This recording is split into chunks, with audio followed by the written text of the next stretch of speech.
बिस्मिल्लाहिर्रहमानिर्रहीम अस्सलाम वालेकुम। Welcome back to our new vlog. आज की हम इस वीडियो में बताएंगे कि साबिक वज़ीर आज़म इमरान खान नाअहल हो गए इलेक्शन कमीशन की जानिब से। मुख्तसर सी वीडियो बनाएंगे। मैं कोशिश करूंगा क्योंकि ये एक ड्राई सब्जेक्ट है कि किस तरह नाअहल किया गया। मैंने इस पर पूरी रिसर्च की है, तो शायद थोड़ा सा टाइम ऊपर चले जाए। तो कोशिश करूंगा थोड़े से टाइम पे आपको ज़्यादा से ज़्यादा समझा सकूँ मैं। तो शुरू करते हैं। इमरान खान साहब, इलेक्शन कमीशन ने तो साबित कर दिया कि वो गैर जानिबदार नहीं है। साबित कर दिया, आज उन्होंने ये काम करके साबित कर दिया कि वो गैर जानिबदार नहीं है। कैसे? मैं आपको बताता हूँ। तोशाखाना केस पे उनको नाअहल किया गया, चले अच्छी बात है, मान लेते हैं आपने उनको नाअहल किया। But the point is, Nawaz Sharif और जरदारी, इनके तोशाखाना जो केस चल रहे थे उस पर फौरन एक्शन क्यों नहीं लिया गया? मेरा एक सवाल है।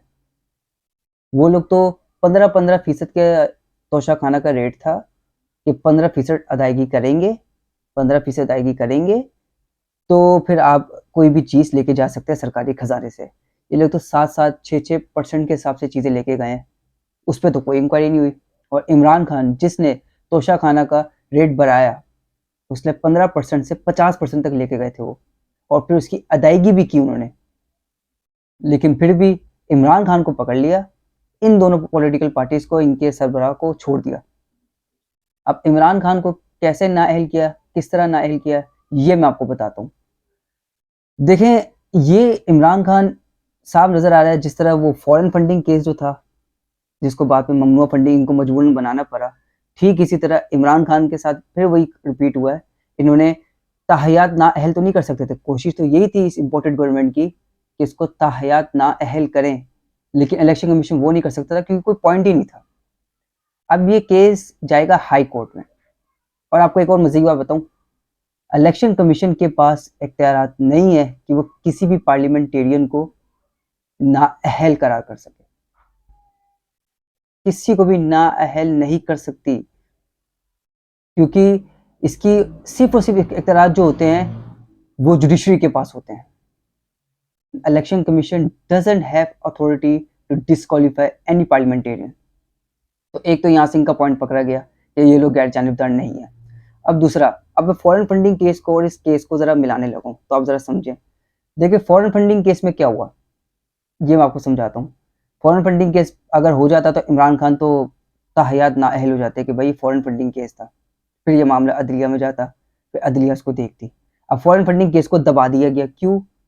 क्योंकि उसमें इमरान खान साहब के ये लोग फॉरेन फंडिंग नहीं पकड़ सके। वो ममनुआ फंडिंग बनाने में मजबूर हो गए कि चले कुछ ना कुछ तो करें, फॉरेन फंडिंग भी साबित कर सके तो चले ममनुआ फंडिंग ही बना दे। वो भी जानबूझ के बनाया गया, उसको भी बनाने की ज़रूरत नहीं थी, इन लोगों ने जानबूझ के बनाया उसको। और वो किस तरह बनाया, सबूत इनके पास अगर थे तो लाके दिखाते। इन्होंने जो बाहर से इमरान खान को जो ओवरसीज़ पाकिस्तानी जो फंड्स देते थे, जिनके नाम ये लोग नहीं जानते थे इलेक्शन कमीशन वाले, इन्होंने कह दिया कि ये लोग जो ममनू हैं, ये लोग, इनको हम लोग जानते नहीं हैं, ये लोग कहाँ से हैं, कोई अमेरिका से है, कोई इंडिया से है, कोई इसराइल से है, तो इसलिए ये फॉरेन फंडिंग, हम इन लोगों के नाम नहीं जानते, ये लोग जो है इन लोग का फंड्स देना ममनू है पाकिस्तान में, तो लिहाजा इसको ममनू फंडिंग करार देते हैं। ये जानबूझ के बनाया गया। तो जिस जिसके नाम इन्होंने लिए कि ये लोग सामने आए हैं, तो ये लोग को हम लोग जानते ही नहीं है, तो लिहाजा इसको फॉरेन फंडिंग की बजाय ममनुआ फंडिंग करार दे देते हैं ताकि ये केस जो है इसको लटकाया जाए लंबा। अब तो केस दबा दिया गया है, अगर केस करेंगे तो ठीक है, फिर देख लेते हैं, क्योंकि मेरे ख्याल से उस पर तो कुछ नहीं कर पाएंगे ये लोग, क्योंकि जिन जिन लोगों के इन्होंने नाम लिए थे वो मंजर आम पे आ गए। और वो साहब, उन्होंने अपना वीडियो पैगाम जारी किया कि मैं हूँ, मेरा नाम ये है, मैंने इमरान खान को फंड्स दिए थे। और अमेरिका से, यूरोप से, हर जगह से ओवरसीज़ पाकिस्तानी मंजर आम पे आए, वीडियो पैगाम पहुँचाया, अपने जो है पाकिस्तानी जो पासपोर्ट वीज़ास वो दिखाए उन्होंने कि ये देखें हम पाकिस्तान के हैं, हम पाकिस्तान के शहरी हैं, पाकिस्तान में भी रहते हैं, पाकिस्तान हमारा मुल्क है, हमने इमरान खान को फंड्स दिए थे। उसमें लोगों ने अब उसको ममनुआ फंडिंग किस तरह करार दिया गया, उसमें मुख्तलिफ क्राइटेरिया पे उसको तकसीम कर दिया। वो कैसे किया वो मैं आपको बताता हूँ। एक मियाँ बीवी, एक बीवी जो थी वो हिंदू थी, इंडिया की थी, और जो मियाँ था वो पाकिस्तान का था। दोनों का अकाउंट एक था। तो इलेक्शन कमीशन ने उसको भी किस तरह ममनुआ फंडिंग करार दिया कि उसके दोनों के अकाउंट को तोड़ा, बीवी का अकाउंट अलग कर दिया, शौहर का अकाउंट अलग कर दिया, कह दिया कि ये देखो ये जो है रोहाना शेती एक लड़की है जो इंडिया से ताल्लुक़ रखती है, इसने भी इमरान खान को फंड दिया है। तो मियाँ-बीवी दोनों का एक अकाउंट था। तो उसका शौहर आ गया मंज़िल-ए-आम पे, उसने भी कहा कि मेरा मेरी बीवी का अकाउंट एक है, हम दोनों एक ही अकाउंट से परचेज़िंग करते हैं, एक ही अकाउंट से पैसे निकालते हैं, तो लिहाज़ा हम दोनों का मुझे किस बुनियाद पे मेरी बीवी को ये कहा जा रहा है कि वो इमरान खान को फंड्स दे रही है, वो तो मेरी बीवी है और मैं पाकिस्तानी हूँ, वो इंडिया की है, मैं पाकिस्तानी हूँ। तो मैं एक ही अकाउंट से उसको फंड दे रहा था, तो वो अकाउंट मेरी बीवी का करार दे दिया, मेरा अकाउंट अलग करार दे दिया। तो मेरा अकाउंट कौन-सा है ज़रा मुझे ये तो बता दो, जो पाकिस्तानी था। तो इसी तरह इसी से रिलेटेड मिलता-जुलता मैं आपको बताता हूँ, यही आज हुआ है, यही सिनेरियो आज रिपीट हुआ है, फ़र्क ये हुआ कि तोशाखाना रिपीट हुआ, जो चल रहा था। फॉरेन फंडिंग को तो इन्होंने दफ़ना दिया, तोशाखाना को इसी सिनेरियो के साथ मैं जोड़ रहा हूँ, कनेक्ट कर रहा हूँ कि तोशाखाना में और फॉरेन फंडिंग में ममनुआ फंडिंग में ज़्यादा फ़र्क नहीं है। अब वो किस तरह है मैं आपको बताता हूँ। इन पे दबाव तो बहुत था। आपको याद हो शहबाज शरीफ का जो ऑडियो लीक हुआ था, जो हमारे इम्पोर्टेड वज़ीर-ए-आज़म हैं, उस ऑडियो में उन्होंने क्या कहा था? लंदन से अप्रूवल के बाद कि मैं लंदन से पूछ के तो पहले ये बताऊँगा कि किस-किस की जो इस्तीफ़े हैं जिन्होंने पार्लियामेंट से दिए, किस-किस के इस्तीफ़े एक्सेप्ट करने और कहाँ-कहाँ से इलेक्शन लड़ा जाए। तो दूसरा फिर इन लोगों ने क्या किया ये जो तोशाखाना का था, उसमें उन्होंने कहा कि इमरान खान को जल्द से जल्द तोशाखाना केस में नाअहल करो, ताहयात नाअहल करो। 5 साल के लिए नाअहल ना करो, ताहयात नाअहल करो, लेकिन इलेक्शन कमीशन मजबूर थी। दबाव तो था लेकिन मजबूर थी कि इसको सिर्फ़ 5 साल ही उनको नाअहल करने का उन्होंने कहा है। लेकिन 5 साल भी क्यों? इलेक्शन कमीशन के पास तो अथॉरिटी नहीं है, जुडिशरी के पास अथॉरिटी है कि वो फैसला करेगी कि किसको करना है, किसको नहीं करना। बकौल एतजाज़ अहसन के, जो बहुत बड़े कानूनदान हैं, जिनका एक नाम है, उन्होंने ये बात बताई, उन्होंने ट्वीट किया कि इलेक्शन कमीशन के पास इख्तियार नहीं है कि वो किसी भी पार्लियामेंटेरियन को नाअहल करार कर सके। कोई उनके पास अथॉरिटी नहीं है। Only judiciary has authority to do this. एक उन्होंने और एक अली ज़फ़र साहब ने, जो इमरान खान के जो वकील थे, डिफेंस जो लॉयर थे उनके, उन्होंने कहा कि देखिए 2 केस थे। एक केस ये था कि हमने जो तोशाखाना से जो हमें तहफ़्फ़ुज़ मिले वो कौन से थे, प्लस उसको बेच के जो पैसे हमें मिले वो कितने आए। तो वो एफबीआर की तरफ से भी वो क्लियर था। एफबीआर की तरफ से हमारे पास सबूत है, एफबीआर ने इसको पूरा अप्रूव करके हमारे पास उनकी फ़ाइल मौजूद है, उस पे उनका स्टैम्प लगा हुआ है कि जी हाँ, इतना टैक्स लायक हमें दिया गया है, ये तहफ़्फ़ुज़ बेचने के बाद। तो अब इन लोगों के पास पॉइंट तो था नहीं, तो इन लोगों ने एक तो नाजायज़ तरीके से, गैर कानूनी तरीके से इमरान खान साहब को नाअहल किया, दूसरा 5 साल के लिए नाअहल किया। अब वो 62 और 63 को ज़रा मैं आपको ज़रा समझाता हूँ। आर्टिकल 62 जो है उसमें ये होता है कि प्राइम मिनिस्टर या जो भी हो पार्लियामेंटेरियन 62 में, वो सादिक और अमीन होना चाहिए। 63 इसका उल्टा है कि इसके कॉन्सिक्वेंसेस क्या होंगे अगर वो सादिक और अमीन ना हुआ तो। तो ये जुडिशरी देखती है सारा। तो इमरान खान साहब पहले तो बकौल अली ज़फ़र के कि हमारे तमाम चीज़ें क्लियर हैं। अब हम इस केस को हाई कोर्ट में लेके जाएँगे, चैलेंज करेंगे कि इन्होंने किस बुनियाद पे हमें किया और अदलिया के इख्तियारात कैसे इस्तेमाल कर लिए इन लोगों ने। हम ये भी केस करेंगे कि ये कैसे हो गया। अब देखते हैं वो क्या करते हैं। क्या वो अब मोअज़्ज़िज़ जज साहब जो हमारे अतर अमीनुल्लाह साहब जो हैं, उनकी ज़ेर सितारत ये केस देखा जाएगा। अब देखते हैं क्या फ़ैसला सुनाएँगे। लेकिन बकौल शेख रशीद के, बकौल बहुत बड़े-बड़े कानूनदान के, एतजाज़ अहसन हो गए, अली ज़फ़र समेत, कि ये जो केस है, इसे जो जज है, वो 1 घंटे का केस है ये। 1 घंटे में मोअज़्ज़िज़ जज साहब इस केस को उड़ा देंगे। ये केस ज़्यादा देर तक नहीं चलेगा।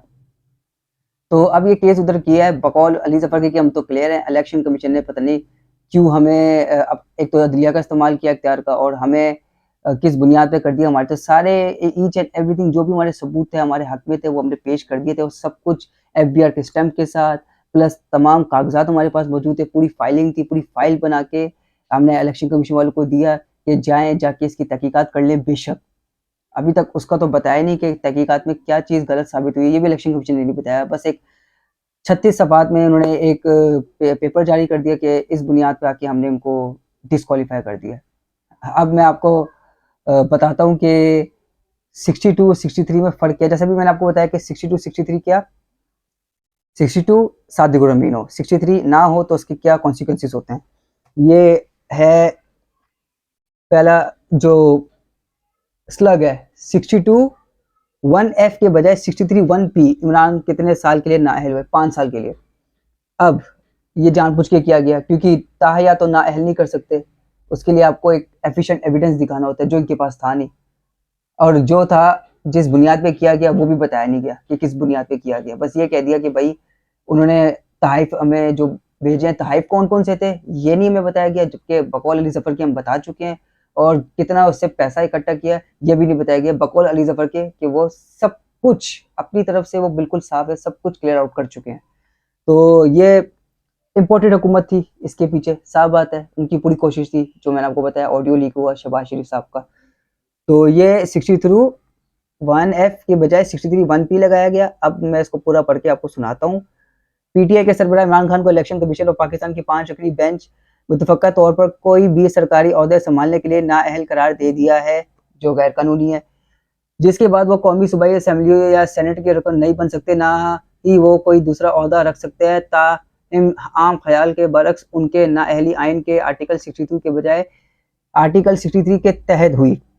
फैसला आने से कबल ख्याल जाहिर किया जा रहा था कि इमरान खान को आइन के आर्टिकल 62 1F के तहत नाइल कर दिया जाएगा, जो कि ताहियात नाइल करार दिया जाता है, जैसे नवाज शरीफ को किया गया था। तो आइन के ये शिक किसी भी रुकन पार्लियामेंट के सादी पर अमीन होने से मुतालिक है। अगर कोई शख्स आर्टिकल 63 1F के तहत नाअहल करार पाए तो उसकी नाअहलियत ताहियात होती है, जो इलेक्शन कमीशन नहीं कर पाई। अगर सबूत था, वाकई गलत हुआ है, अगर इमरान खान कल्प्रेट हैं, उन्होंने जुर्म साबित हो गया है, तो फिर आप इस केस को लेके जाते जुडिशरी में, क्योंकि आपके पास अथॉरिटी नहीं है, आप उनका लेके जाते ट्रिब्यूनल। पहले तो इलेक्टोरल ट्रिब्यूनल का एक मीटिंग होती है, उस पर फैसला होता है, खिलाफ अगर बात आ जाए तो फिर इसको कोर्ट में लेके जाए, फिर कोर्ट फैसला करेगी कि उसके साथ क्या करना है। तो पहले तो ये चीज़ क्लियर कर लें कि फॉरेन फंडिंग को ममनुआ फंडिंग बनाया गया। 62 की जगह इन्होंने 63 लगाया गया, क्योंकि 62 लगाते तो ताहियात हो जाते, इसलिए 63 लगाया गया, क्योंकि कोई सबूत नहीं था। ये चीज़ साफ क्लियर कर देती है। फिर उससे हट के आइन के आर्टिकल 62 63 के अहलियत और नाअहलियत से मुतालिक है, जहाँ आर्टिकल 62 में ये दर्ज है कि रुकन पार्लियामेंट बनने के लिए शख्स में सादिक और अमीन समेत कौन से खसूसियात होनी चाहिए। वही आर्टिकल 63 वो खराबियात दर्ज है। आर्टिकल 63 उसके ऑपोजिट है कि अगर ना हुआ तो क्या क्या क्या कॉन्सिक्वेंसेस होंगे इसके साथ, कैसे कैसे कॉन्सिक्वेंसेस वो फेस करेगा। अब जिनकी मौजूदगी की सूरत में कोई शख्स रुकन पार्लियामेंट नहीं बन सकता, बिल्कुल इमरान खान को आर्टिकल 63 1P के तहत नाअहल करार दिया गया। इस शिक में दर्ज है कि अगर कोई शख्स पाकिस्तान के किसी भी कानून के तहत नाअहल करार दिया गया तो वो पार्लियामेंट का रुकन नहीं बन सकता। वही जो आपको मैं बता चुका हूँ आपको। और फिर इसके बाद उससे हट के जो पाकिस्तान के जो बहुत बड़े जो शोबीज़ के जो अदाकार हैं, जैसे सानिया पीरज़ादा हो गई, उन्होंने ट्वीट किया व्हाट अ जोक। फिर उससे हट के जिन्होंने ट्वीट किया, नाम उनके हैं, अभी आपको बताता हूँ, शान शाहिद, जो हमारे बहुत बड़े लेजेंडरी एक्टर हैं, उनका भी एक ट्वीट आया जिस पे उन्होंने भी मजम्मत की कि ये नहीं होना चाहिए था। तो ये सारी ट्वीट मेरे बैकग्राउंड में आ जाएगी, आप देख लेंगे। तो ये सारा कुछ हुआ। अब मैं इसको इन शॉर्ट बता देता हूँ क्या हुआ। फॉरेन फंडिंग और 63 इसको आप मिला लें, आपके कॉन्सेप्ट क्लियर हो जाएंगे कि जब क्या कहते हैं फॉरेन फंडिंग साबित नहीं हुई तो उसको ममनुआ बनाना पड़ा, ताकि यार कुछ तो मिले। इतना देर तक इस केस को लटकाया गया, कुछ तो करे। ये सारा पीछे से ऊपर से पूरा दबाव था इनके ऊपर कि ये नहीं हो सकता, कुछ तो करें। फिर बाद में जवाब दे दे कि यार जब सबूत ही नहीं मिला तो हम क्या करें, फिर हमें मजबूरन यही करना पड़ा। अब फिर जो लोग मंजर आम पे आगे जिन्होंने कह दिया कि हमने फंड दिए गए, उस पर भी इलेक्शन कमीशन ने कोई एक्शन नहीं लिया, इस बात को दफना दिया गया। फिर उससे हट के क्या हुआ, रिजल्ट आपके सामने है। इन्होंने अब जो 62 जो किया गया उसमें भी यही है कि सब साबित नहीं कर सके, क्योंकि ये तो ऐसे लोग हैं कि अगर मिसाल के तौर में इमरान खान कल्प्रेट होते, मुजरिम होते, साबित हो जाता, तो ये तो बिल्कुल भी क्या कहते हैं, एक सेकंड का भी नहीं सोचते और निकल जाते कोर्ट में। और कोर्ट में जाके कोर्ट में क्या, जैसे अभी नाइल करार दे दिया, खुद करार दे देते कि भाई वो हमेशा के लिए ताहियात नाइल हो चुके हैं, क्योंकि उनके पास सबूत नहीं है। ये लोग ऐसे लोग हैं, अंदाजा लगा लें आप। तो ये कैसे छोड़ेंगे? तो ये पीछे से इन पर दबाव था, इसलिए इन लोगों को देखा जाए तो सबूत नहीं मिले, इसलिए उन्होंने 5 साल के नाइल किया गया। अगर मिल जाता है तो रिजल्ट आप जानते हैं, क्योंकि ये जो हुकूमत है, अगर इमरान खान की छींक से अगर मक्खी भी मर जाए ना, तो ये लोग उस केस पे भी उसको अंदर करवा सकते हैं। तो ये कुछ भी कर सकते हैं।